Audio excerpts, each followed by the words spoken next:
MM குக்கிங்கில் என்ன பார்க்க போகிறோன்னா மட்டன் எலும்பு சூப். வாங்க எப்படி செய்கிறதுன்னு பார்க்கலாம். நம்ம வந்து மட்டன் எலும்பு இதில் சேர்த்துக்கலாம். சூப் வைக்கிறதுக்குள்ள எலும்பை இதில் வந்து நம்ம சேர்த்துக்கிட்டோம். ஒரு 1/4 ஸ்பூன் மஞ்சள்தூள் சேர்த்துக்கணும். ஒரு 1/2 ஸ்பூன் மல்லித்தூள், வெறும் மல்லித்தூள் ஒரு 1/2 ஸ்பூன் சேர்த்துக்கணும். 1/4 ஸ்பூன் சீரகத்தூள், ஒரு 1/4 ஸ்பூன் கரம் மசாலா, ஒரு 1/2 ஸ்பூன் இஞ்சி பூண்டு பேஸ்ட், சின்ன வெங்காயம் ஒரு கைப்பிடி அளவு சின்ன வெங்காயம் சேர்த்துக்கலாம். பொடியாக நறுக்கினா ஒரு தக்காளி சேர்த்துக்கலாம். இப்போ தண்ணி சேர்த்துக்கலாம். அந்த எலும்பு கறி முழுகிற அளவுக்கு தண்ணி சேர்த்துக்கலாம். நம்ம இந்த சூப்புக்கு தேவையான உப்பை சேர்த்துக்கலாம். கரண்டி வச்சு நல்லா அப்படியே கலக்கி விட்டுருங்க.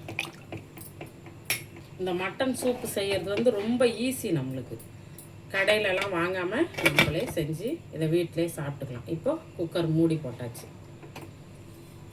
விசிலை போட்டுக்கலாம். கறி நல்லா வேகிற அளவுக்கு ஒரு 6 விசில் வரட்டும்.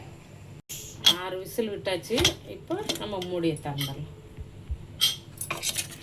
போட்ட மசாலா, கறி, அந்த எலும்பு எல்லாம் சேர்ந்து நல்லா வெந்துருச்சு பாருங்க.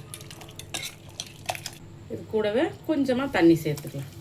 சூப் வேணுங்கிற அளவுக்கு போதும். ஊற்றின தண்ணியோடு சேர்த்து இந்த சூப் வந்து நல்லா கொதிக்கிட்டு பாருங்க.